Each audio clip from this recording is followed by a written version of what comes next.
Dobro more, dragi pomorci! U ovoj emisiji bit će riječi o ETF kongresu u Berlinu, koji se održao krajem svibnja ove godine, a pod motom Od globalne krize prema globalnoj pravdi.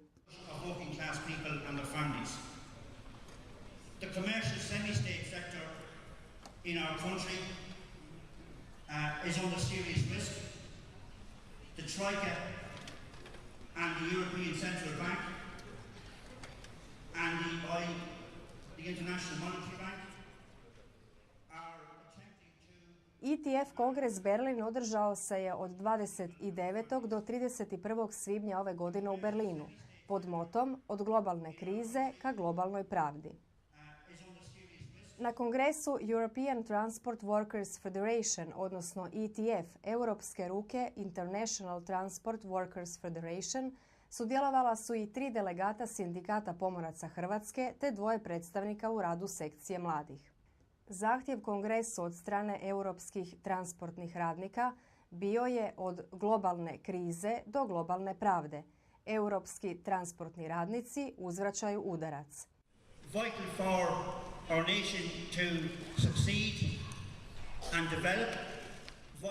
Naglasak je bio na zaustavljanju liberalizacije transportnog sektora u Europi te postavljanju okvira za regulaciju tržišta u transportu, odnosno vraćanje istog u javni sektor. S obzirom na trenutna događanja u javnom sektoru u Hrvatskoj i proces restrukturiranja koji tek počinje, očito je da nas čeka neizvjesna budućnost koja je i Europu već sustigla i odvela na krivi put.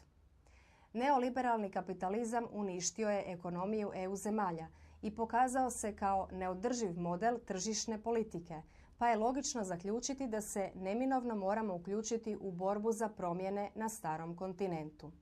Završetkom kongresa ETF-a u petak 31. svibnja u Berlinu usvojen je program rada koji definira prioritete rada ETF-a u nadolazeći 4 godine. Na završnom danu kongresa Predrag Bracoduro izabran je za mjesto člana izvršnog odbora ETF-a koji će vršiti u naredne 4 godine. Što to znači za sindikat i njegove članove? Otvara neposrednu prisutnost u organu koji donosi odluke i mogućnost utjecanja na iste, kao i mogućnost da se bude bliže izvoru informacija, ali i novcu za unapređenje posla sindikata ili za ostvarenje financijske podrške u budućim projektima vezanim uz poboljšanje socijalnog statusa pomoraca i lučkih radnika u Hrvatskoj i Europskoj uniji.